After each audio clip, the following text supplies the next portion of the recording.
Siya yung unang nagbaba nung pants ko. Wala akong ahit-ahit, binaba niya, hinahawakan niya. Tapos sabi niya, i-orpap niya daw. So, another day, another episode of exposing your ka-irvagan humans at at ito ay pinamagatang hanap trabaho na nauwi sa Pansit Canton. Yeah! Hello, M24. Uy, madalang ang lalaking nagsishare sa atin Hello me, share ko lang yung experience ko na nabinyagan ako when I was 23 last year. By the way, pangalanan mo na lang akong Kenji. Wow! What bad? Nasaan si Athena? Chari. Kenji para medyo dikit sa name ko at may clue na din if mabasa niya. This happened during my unemployed era kasi fresh grad ako last July. Wala pa akong experience sa bonahan dahil pinangako ko sa sarili ko magta-try lang ako kapag nakapagtapos na ako. Yes! Hindi ko maanom pag nakapagtapos na daw siya. Yes, graduation. So ito na nga, naghanap ako ng work around Makati. So nag-apply ako sa Concentric sa Ayala. Sinabi kong saan bakla. I don't know na one day process pala yun. And meron akong nakita na girl na nakatingin sa akin na nag-a-apply din ng work. Malagkit yung tingin niya sa akin So, wala lang, tinignan ko lang kasi nga ang hanap ko is trabaho. Nagpunta ako doon around 8 AM, nakauwi kami mag 8 PM na din. Si ate mo girl lumapit sa akin at nag-ask saan daw sa kanya papunta sa Paranaque. Saan daw sa kanya? O saan daw papuntang Paranaque? Punta nga sa Paranaque, which is Ninoy Aquino.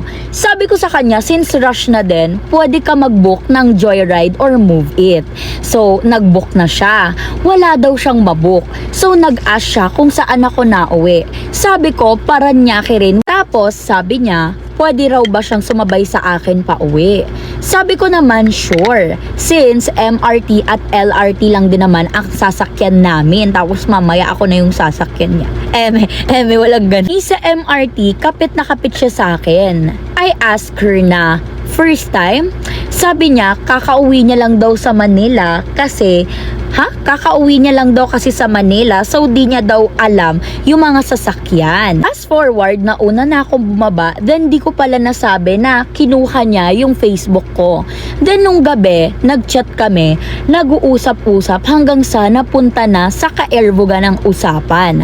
Sabi ko, baka mag-try ako ng ibang work para maraming choice. And she said, sama daw siya. So naghanap-hanap kami ng work. 8 AM in the morning, naubos yung resume namin. Then natapos kami 1 PM. Then sabi ko, may pupuntahan pa ba siya?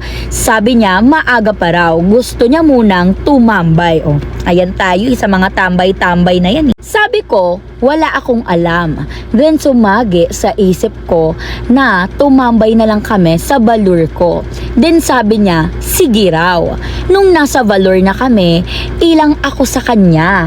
Nakahiga siya sa kama Marie, ako naman nakaupo sa gilid. Then sabi niya sa akin, tumabi daw ako sa kanya like, dito ka! Ganun siya. Edi, tumabi nga ako sa kanya. Nanginginig ako as in. Tapos, nakipag-cuddle ako sa kanya. At ito na nga, siya yung unang nagbaba nung pants ko. Wala akong ahit-ahit, binaba niya, hinahawakan niya. Tapos, sabi niya, i-orpap niya daw. Sabi ko, ikaw bahala! Tapos grabe, inorpap niya ako ng malalang malala.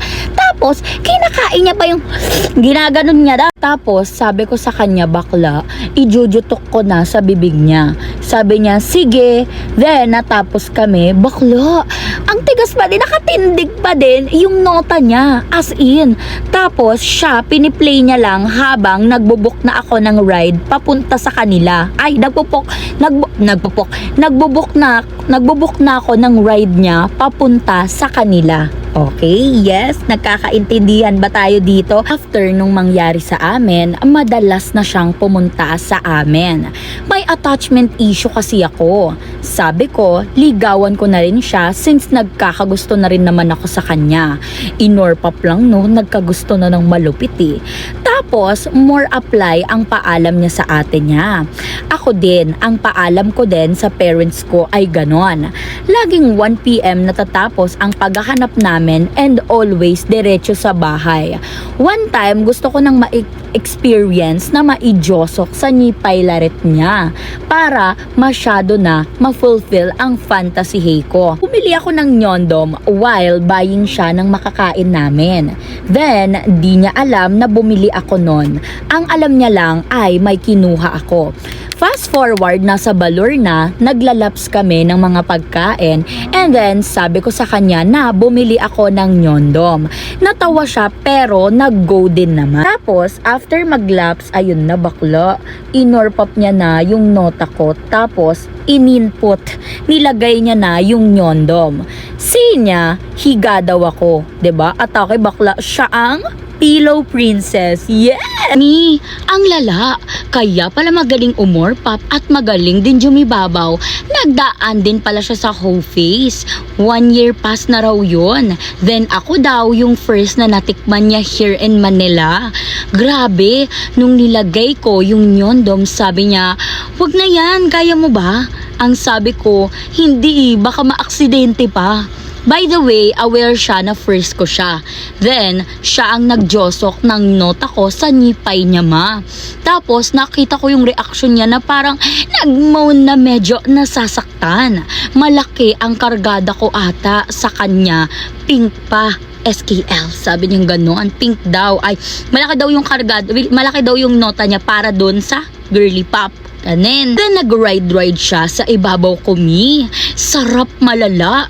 Nakapasok sa isip ko na napapanood ko lang to. Ngayon, nangyayari na sa totoong buhay.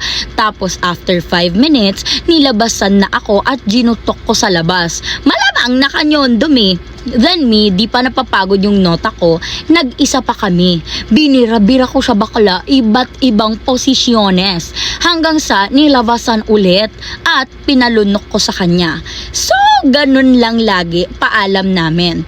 Tapos after sa Balor na, tapos magjujugjugan na kami. Plot twist, hindi kami nagkatuluyan. May retroactive jealousy kasi, tapos siya may avoidant attachment. So sa chat, parang di ko nararamdaman na gusto niya ako. Pero sa personal, napaparamdam niya, pero I don't settle kasi na parang feeling ko ako lagi yung nag-a-adjust for her. So natapos kaming may unfinished business. May unfinished business, then still nakikita ko pa mga shared post niya, nagpaparinig siya sa akin. Yung totga niya raw, yung nakilala niya raw nung nag-a-apply siya ng work, ready na rin kasi ako mag-commit, kaya give all ako. So ayun, hanggang sa nagka-girlfriend na ako na mahal ko, tapos girlfriend ko na yung binibira ko, withdrawal pa. Thank you sa kanya kasi natuto ako. Ayun lang muna ang comments ko, thank you. Anyways, alam nyo, yung mga ganyang bagay, okay lang yun, explore, pero dapat protected over naman yung pawis ko color orange. And alam nyo, kung mag-whole face ko, wag nyo husgahan yung mga nag-whole face. Yung mga nag-whole face naman ngayon, bakla, ate, make it protected and wala sanang strings attached, no? Ayun lang, sana meron kayong natutunan sa nangyari sa kanila. Yes, kawawa. Yun lang, agad lang kanyang comments. Bye!